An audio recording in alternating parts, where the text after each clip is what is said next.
Satara hill half मॅरेथॉनला मोठ्या उत्साहात सुरुवात झालेली आहे। तब्बल 8,500 स्पर्धकांनी या मॅरेथॉनमध्ये सहभाग घेतलाय। हजारोंच्या संख्येने स्पर्धक या मॅरेथॉनमध्ये सहभागी झालेले आहेत। तर 21 किलोमीटरचा हा सातारा हिल हाफ मॅरेथॉन आयोजित करण्यात आलाय। मॅरेथॉनसाठी सर्वात अवघड असणारा हा ट्रॅक आहे। तर सातारा हिल हाफ मॅरेथॉन स्पर्धेला या ठिकाणी मोठ्या उत्साहात सुरुवात झालेली आहे। तब्बल 8,500 स्पर्धकांनी या मॅरेथॉनमध्ये भाग घेतला।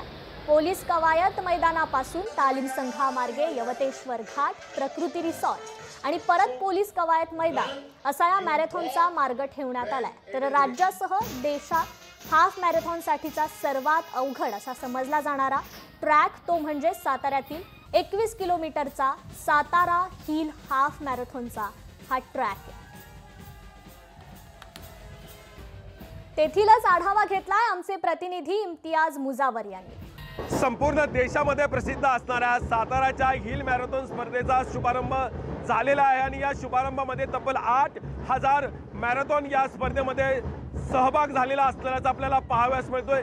या स्पर्धेमध्ये सगळ्यात विशेष महत्त्वाचं म्हटलं तर 75 वर्षाचा स्पर्धक देखील यामध्ये सहभागी झालेला आपण पाहतोय। 8,000 स्पर्धक आपण या ठिकाणी पाहतोय। 8,000 स्पर्धक हे पूर्णतः स्पर्धा पूर्ण करण्याच्या दिशेने वाटचाल करत आहेत। स्पर्धकांचं जल्लोषात स्वागत देखील त्या ठिकाणी करण्यासाठी जागोजागी त्यांना उत्तेजित करण्यासाठी ढोल ताशा त्याचबरोबर नगारे वाजवले जात आहेत। एकंदरीत स्पर्धकांच्या प्रत्येक ठिकाणी आरोग्याची काळजी घेण्यात आलेली आहे। त्यामुळे सातारा हिल स्पर्धेमध्ये तब्बल 8,000 स्पर्धक दाखल झालेले असून ही स्पर्धा आता काही वेळानंतर पूर्ण होणार आहे।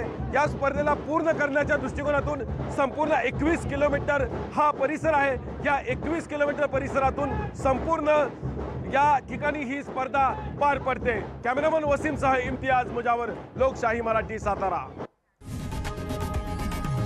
लोकशाही मराठी ऐका, पहा, जागरूक रहा।